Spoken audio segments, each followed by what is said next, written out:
essa aula terá um tema um pouco mais livre, não vai ser uma aula sobre algum elemento histórico específico ou sobre algum elemento técnico específico, mas vai ser uma daquelas aulas em que eu pego um assunto, pego um tema e tento divagar de maneira um pouco mais livre sobre isso. Acho importante a gente ter esses momentos no curso, até para eu me expressar de maneira mais aberta, para a gente não ficar apenas no conteúdo puramente histórico e técnico, mas ter momentos de um respiro também. Acho que é interessante até no processo de estudo intercalar um conteúdo mais objetivo com um conteúdo em que a gente possa parar e ponderar de modo livre sobre algo, em que a gente possa parar e até filosofar um pouco sobre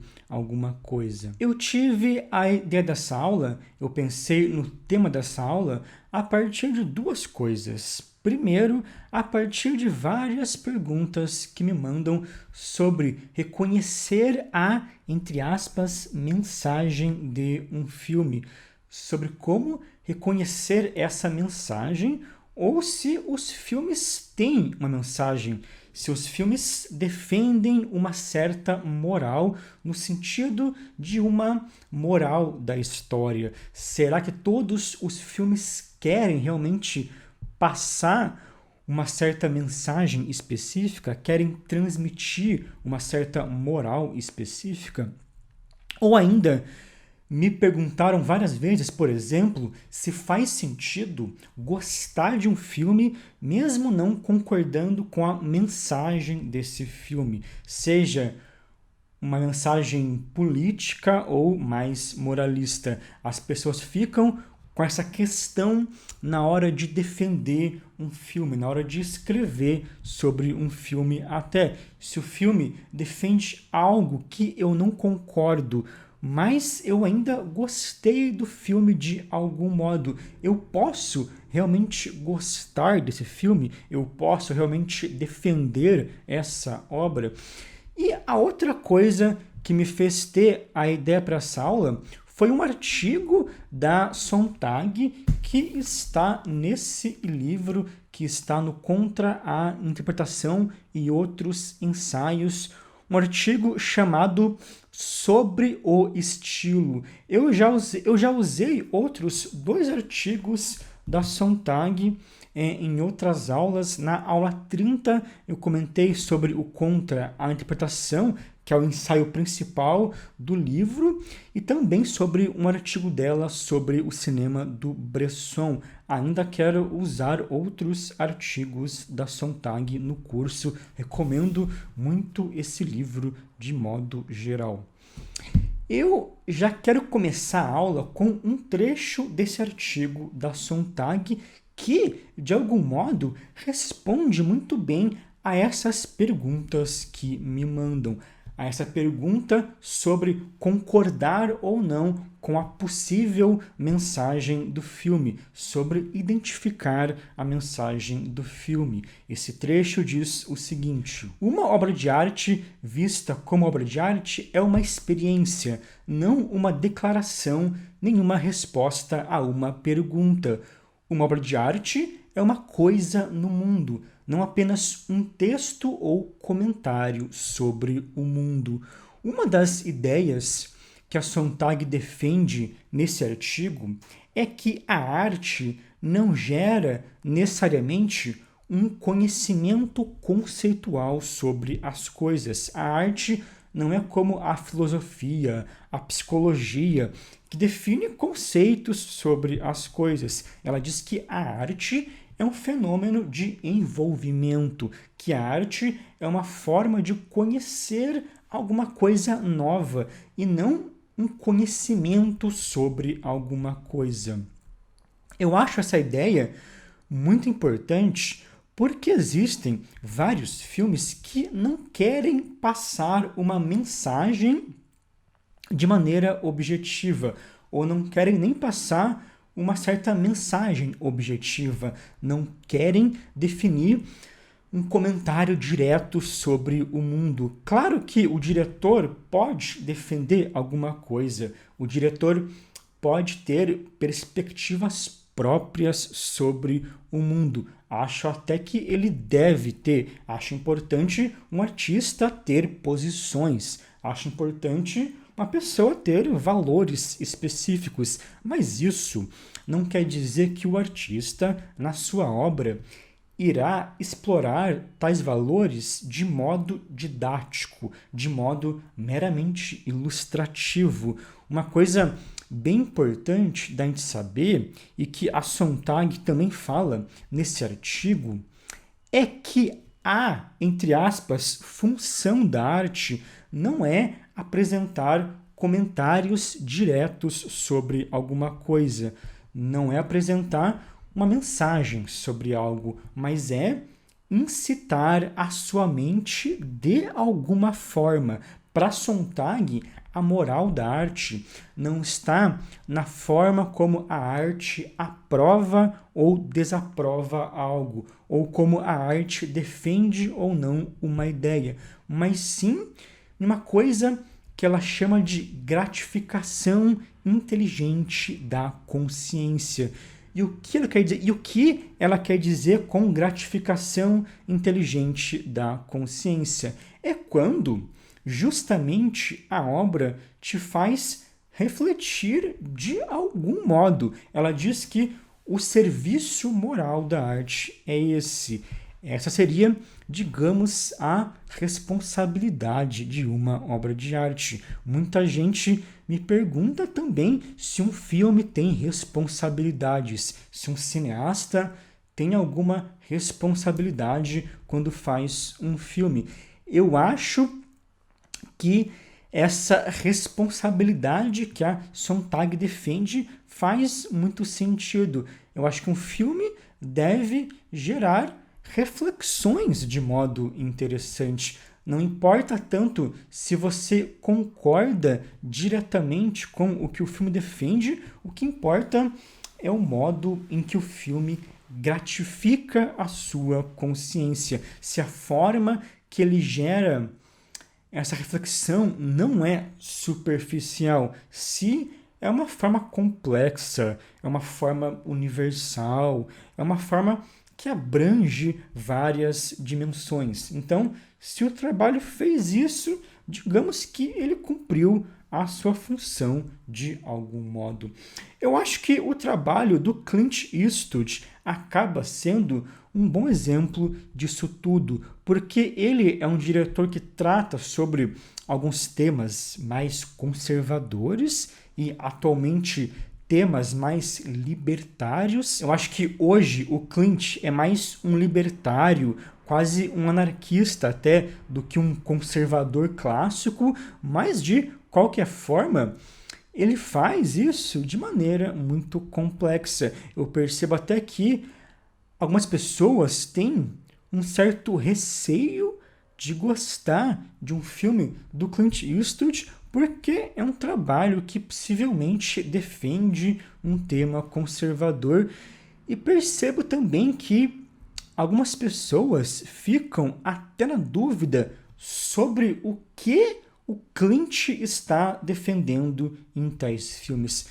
Porque se ele é um conservador, por que ele faz um filme sobre eutanásia, como é o caso do Menina de Ouro? Se ele é um conservador, por que ele faz um filme sobre essa mulher que trai o seu marido no Pontes de Madison? Um filme até que mostra essa paixão passageira como algo mais forte que um casamento, como algo muito idealizado. Ou ainda, o próprio Sniper Americano, que não deixa de ser um filme com uma visão conservadora mais direta, porém que nas devidas proporções também questiona e até critica alguns elementos da guerra do Iraque. Apesar do Clint ser um conservador, eu não acho que o que ele faz nos filmes é uma defesa direta disso, é uma defesa moral direta disso.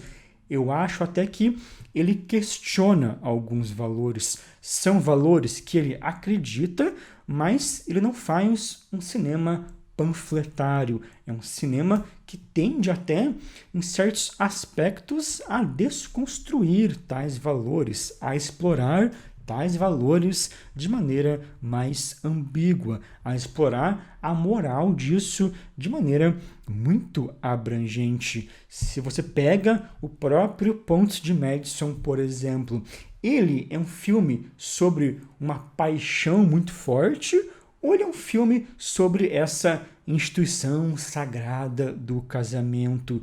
No fim das contas, ele é as duas coisas. Ele mostra essa paixão de maneira muito idealizada. Ele faz coisas incríveis nesse aspecto. Você realmente sente a presença daquela paixão entre os dois personagens como algo fora desse mundo, como algo realmente muito único, mas no final o Clint não deixa os dois juntos. Ele constrói tudo isso como algo que ficou ali perdido no tempo, como uma certa possibilidade que nunca se concretizou. O Clint já pegou uma grande história de amor em que os dois não ficam juntos, em que a mulher continua casada. A mulher tem que escolher entre essa paixão muito forte, entre essa paixão de momento, essa coisa sentimentalmente e fisicamente muito intensa, mas que é, entre aspas, apenas uma paixão, e entre a sua família, o seu casamento. Em última análise, até pode ser um filme que reforça essa ideia do casamento, ou talvez nem bem do casamento, mas de algo duradouro, de um comprometimento com as pessoas da sua vida, como algo mais importante do que uma paixão, até com uma espécie de dever que tais pessoas devem cumprir. Em última análise, ele pode até reforçar uma ideia mais tradicional, mas ele desconstrói toda essa ideia antes de defender isso. Ele questiona toda essa ideia antes de fazer isso. Para algumas pessoas, a mensagem do filme pode ser até uma rejeição dessa ideia sagrada do casamento. Ou seja, mesmo essa interpretação dos possíveis valores morais da obra pode mudar de pessoa para pessoa. E isso acontece porque, no fim das contas, o Clint não está fazendo um filme diretamente sobre um tema, não está definindo um conceito, como diz a Sontag, não está definindo um comentário sobre o mundo, como diria a Sontag, mas está nos envolvendo em algo novo, algo que, com certeza, parte de conceitos que existem no mundo, mas que não se limita a comentar aquilo de modo óbvio. Ele lida com temas universais que vão além de simples comentários. A obra do Clint, de modo geral, ela é muito assim. Você pode não concordar com certas opiniões dele, pode não concordar até com a visão de mundo que ele defende, mas os filmes dele, em última análise, tratam de temas universais com uma sensibilidade muito grande. Temas como a morte, o amor, a velhice, a liberdade individual. Ele até pode embutir nisso a visão de mundo dele, mas existe principalmente o tratamento de um tema universal. Então, mesmo você não concordando com essa possível mensagem do filme, o trabalho pode te sensibilizar por esses aspectos mais universais. Eu também não acho que um diretor deve relativizar tudo. Não acho que um artista não deve ter posições, mas eu acho que ele pode explorar tais posições, explorar os seus valores, a sua ideologia de modo mais abrangente, de modo que o próprio artista explore a complexidade desses seus próprios valores.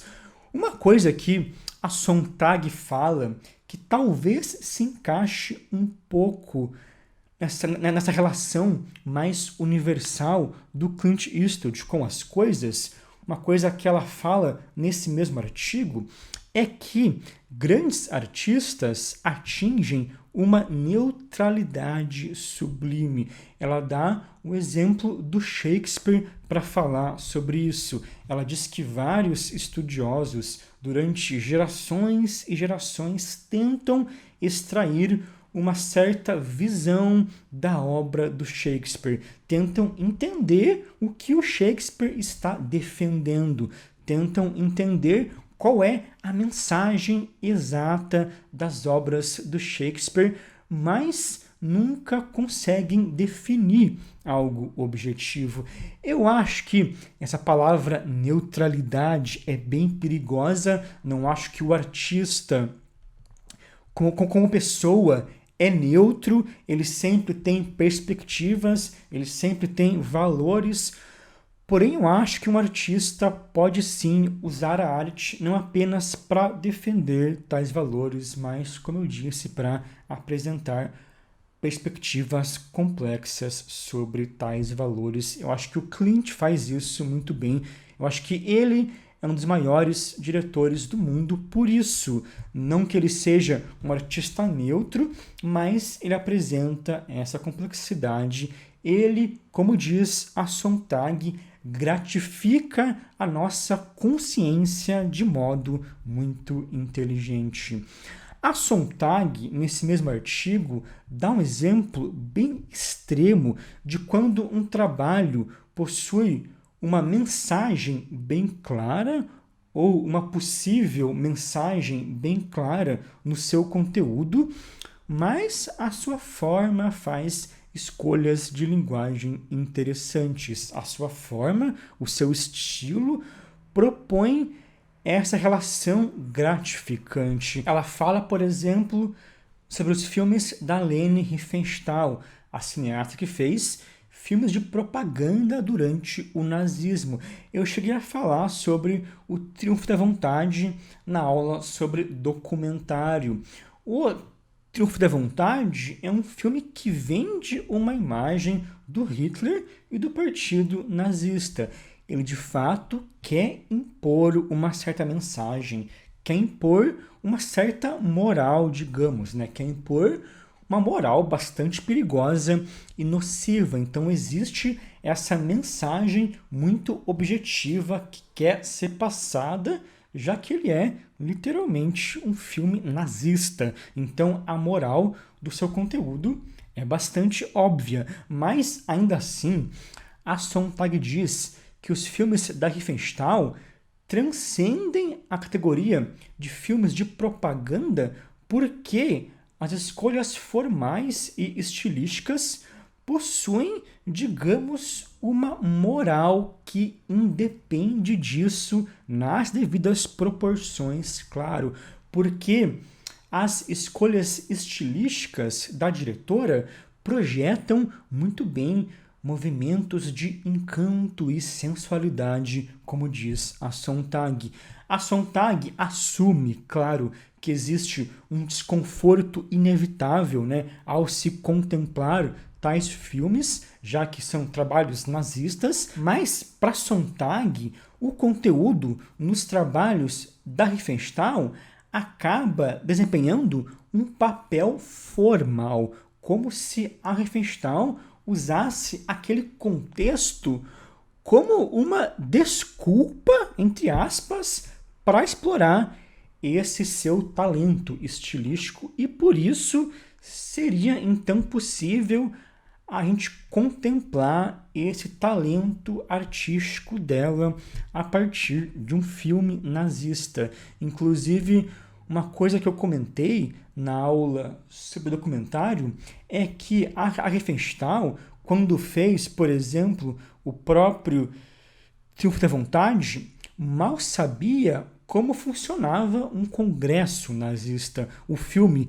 é sobre um congresso nazista que aconteceu em Nuremberg, mas nas primeiras conversas dela com o Hitler, ela dizia que não queria fazer o filme porque ela nem sabia direito como aquilo funcionava. Então, o conteúdo do filme é realmente colocado de modo superficial. É como se o conteúdo fosse ali um pretexto para essa estilização, para esse encanto formal que a Sontag fala.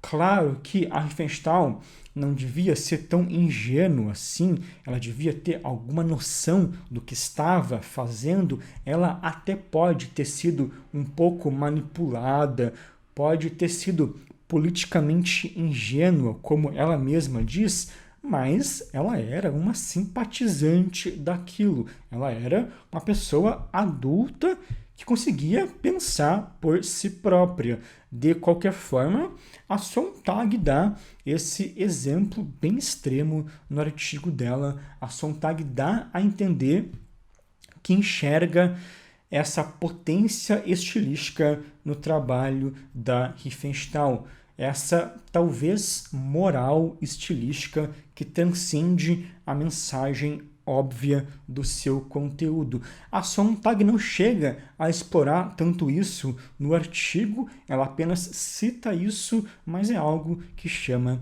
bastante atenção. Na verdade, uma coisa que a Sontag defende em praticamente todo esse texto e que ela já defendia no artigo Contra a Interpretação é que o conteúdo de uma obra de arte é meramente um pretexto que leva a nossa consciência a se engajar em processos formais de transformação.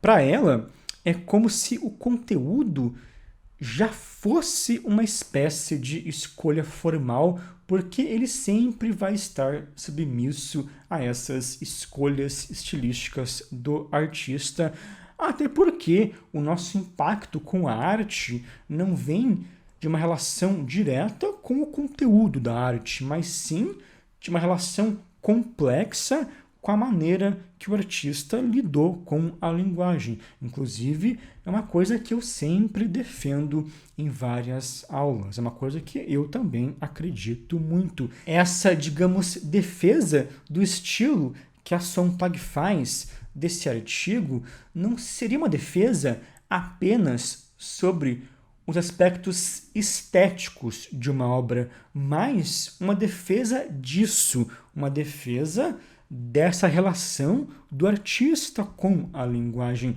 Quando você filma qualquer coisa, você está estilizando aquilo em algum nível. Você não está registrando a realidade. Você está propondo uma representação estilística. Inclusive, tem um certo momento do texto em que ela fala sobre isso. Ela diz, em última análise, o estilo é a arte, e a arte não é nada mais ou nada menos do que várias modalidades de representação estilizada, desumanizada. Desumanizada no sentido de que sempre existe uma distância imposta entre essa realidade humana e entre essa representação e entre a arte.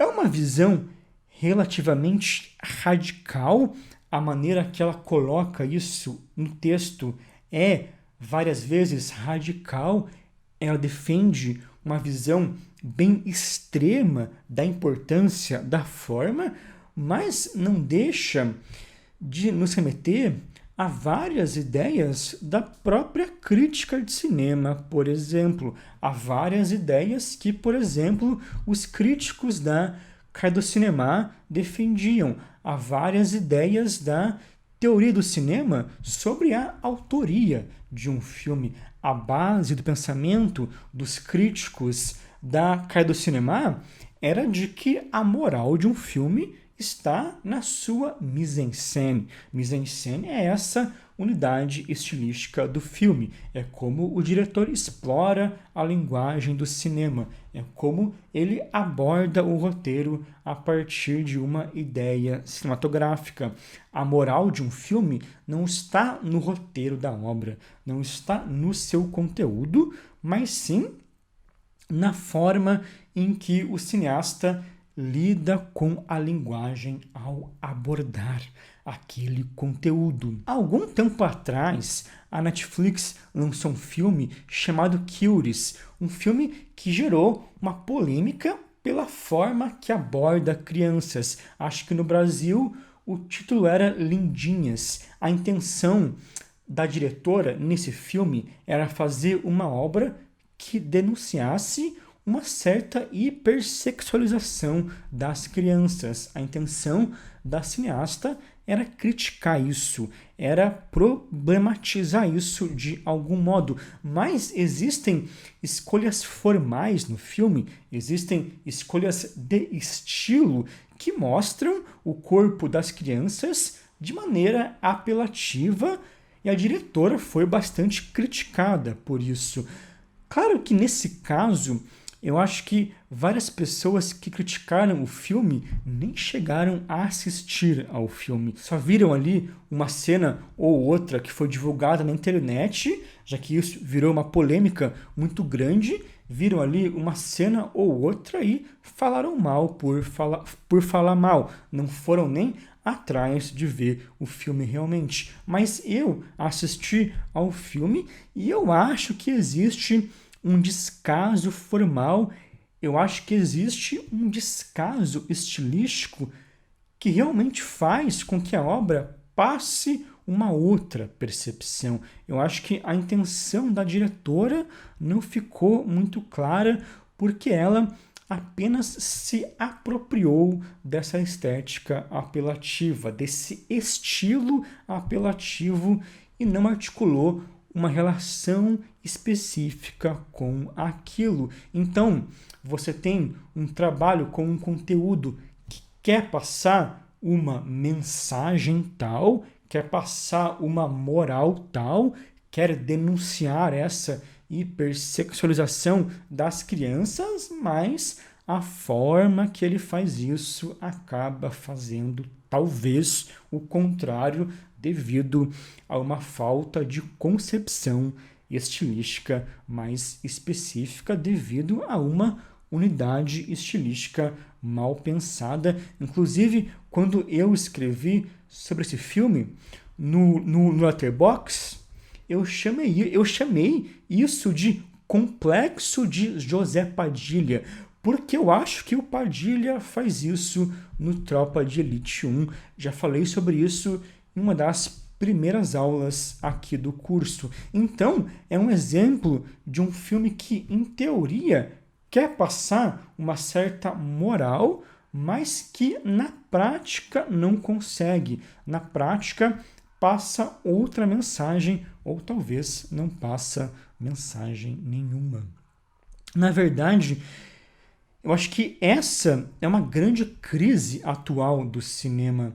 Essa relação específica com a linguagem, essa relação com o estilo está sendo muito subestimada de modo geral. As pessoas cada vez mais tendem a julgar um filme apenas pelo seu conteúdo. Inclusive, quando eu posto na internet coisas defendendo essa visão, defendendo essa importância da forma, dizendo que o conteúdo pode ser totalmente ressignificado pela forma. Quando eu posto esse tipo de coisa, algumas pessoas acham isso muito revolucionário, porque nunca tiveram contato com esse pensamento, sendo que nem é um pensamento novo. A própria Sontag escreveu esses textos bem radicais nos anos 60, né?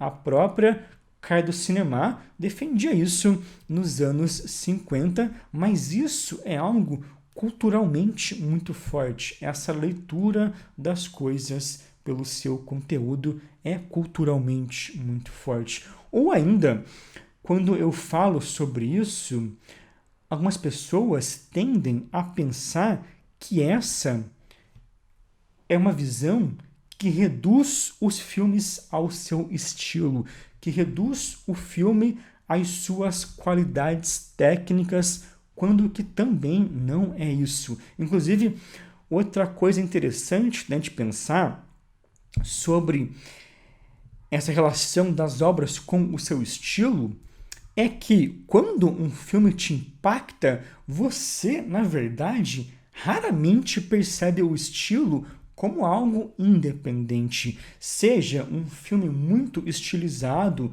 um filme que carrega muito no seu estilo, ou seja, um filme mais cru. Se você assiste aos filmes, por exemplo, do Douglas Sirk ou do Wong Kar-wai, que são cineastas que tendem a carregar no seu estilo, tendem a trabalhar com cores carregadas, tendem a trabalhar com uma relação bem expressiva entre os personagens e os cenários. Quando você assiste aos filmes de tais diretores, você percebe sim que são obras com estilos carregados. Você percebe bem a fotografia de um filme do Wong Kar-wai, mas esse estilo nunca é um apelo por si só. Você não gosta de um filme do Kar-wai só porque a fotografia é bonita. Você gosta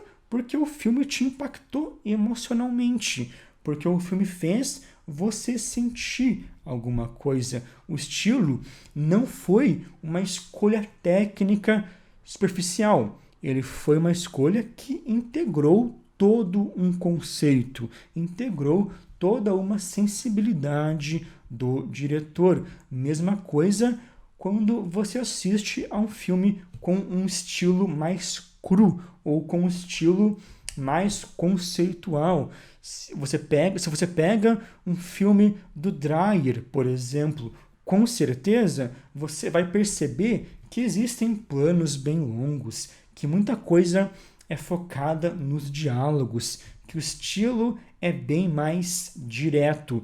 Mas o filme não será sobre isso. Você pode até achar o estilo do Dreyer um pouco estranho no início, mas logo você vai se envolver com tudo o que o trabalho está propondo, com todas as ideias que o cineasta está propondo. Uma obra com uma boa construção estilística é, na verdade, uma obra em que o estilo nunca soa forçado, independente de ser uma obra mais estilizada ou não, independente do estilo de tal obra, ela será bem construída quando esse estilo não soar forçado, quando o estilo nos dar a ilusão, como diz a Sontag, de que o artista não tinha outra opção. Quando você se sente impactado por um filme do Dreyer, você tem uma sensação de que o filme te causou todo aquele impacto porque ele foi feito daquele jeito exato. Você até acha que o diretor não tinha outra opção, você nem enxerga outra opção. Pode perceber que quando você não gosta muito de um filme, ou quando você não se sente muito impactado, você começa a enxergar opções para o filme. Você pensa, mas isso poderia ter sido assim. Eu acho que o diretor estava errado em mostrar aquilo de tal modo. Claro que você até pode sentir isso sobre alguns aspectos, até mesmo de trabalhos que você gosta. Mas quando é uma obra que realmente te impactou totalmente, quando você sente que está diante de uma obra-prima absoluta, é quando você não vê opção. É quando você percebe que o diretor só chegou naquele impacto porque ele fez aquelas exatas escolhas de linguagem que ele fez. Mesmo um trabalho como o Pontos de Madison possui isso. Existe essa escolha temática na história, o que acontece na história é relevante, mas você não se engaja no filme por isso. Você se engaja porque ele é um trabalho muito bem dirigido. Você só sente essa paixão entre os personagens porque existe uma espontaneidade muito genuína entre o Clint Eastwood e a Meryl Streep. Existem escolhas de direção, escolhas de encenação, escolhas estilísticas que buscam essa espontaneidade, que buscam essa naturalidade. O modo como ele olha para ela, o modo como ela toca no ombro dele quando ele está sentado. São pequenos detalhes, são escolhas estilísticas que fazem toda a diferença. A Sontag também diz algo sobre isso em outro trecho do seu artigo. Ela diz: as obras de arte mais atraentes são as que nos dão a ilusão de que o artista não tinha alternativa, tão inteiramente centrado está ele em seu estilo. Ou seja, o artista dominou tão bem aquele estilo, dominou tão bem aquela linguagem, que você não enxerga outra alternativa, você não fica corrigindo as coisas no filme, porque tudo se encaixa perfeitamente. Eu não consigo imaginar o Pontos de Madison de outro modo, com outros atores, com outras escolhas de linguagem. O trabalho, para mim, só tem esse impacto porque ele é daquele jeito exato. É claro que não existe uma regra para saber disso, para descobrir isso. Isso vai até da tua relação subjetiva com as obras, vai do impacto que o trabalho tem sobre você. Você pode achar um filme absolutamente impecável, enquanto eu posso enxergar vários problemas. Não existe uma crítica certa ou errada. A boa crítica vai argumentar bem sobre a sua perspectiva, mas eu acho que isso é um ótimo indicativo para saber se você gostou de um filme, mais do que se preocupar com essa mensagem do filme, mais do que se preocupar em concordar com o conteúdo do filme. Se preocupe com isso, se preocupe em perceber esse equilíbrio, se preocupe em se envolver com a obra dessa forma. Muita gente acha que a gente lê sobre cinema, que a gente estuda o cinema para saber o que um filme fez de certo ou errado. Mas não, isso não existe. A gente está aqui para entender mais sobre essas relações das obras com a linguagem, essas relações complexas das obras com a linguagem. Não existe um certo ou errado nisso. Existem talvez níveis de complexidade, níveis de ambiguidade. Então, independente da sua ideologia, ou dos seus valores, ou da sua moral pessoal, independente disso, o que vai definir a moral de um filme é essa complexidade, é essa relação com a linguagem, é, como diz a Sontag, o modo como a obra irá gratificar a nossa consciência. Mas, bom, é isso. Eu devo ainda voltar a outros textos da Sontag em outras aulas. Acho que os textos dela são bastante úteis para falar sobre várias coisas do cinema e da arte de modo geral. Caso você não tenha compreendido muito bem algum aspecto dessa aula, comente aqui embaixo. Como nessas aulas mais livres o meu pensamento tende a ser mais não linear, alguma coisa ou outra pode não ter ficado muito clara, eu posso ter deixado passar alguma coisa, então fiquem à vontade para comentar aqui embaixo. Espero que vocês tenham gostado dessa aula e até a próxima aula.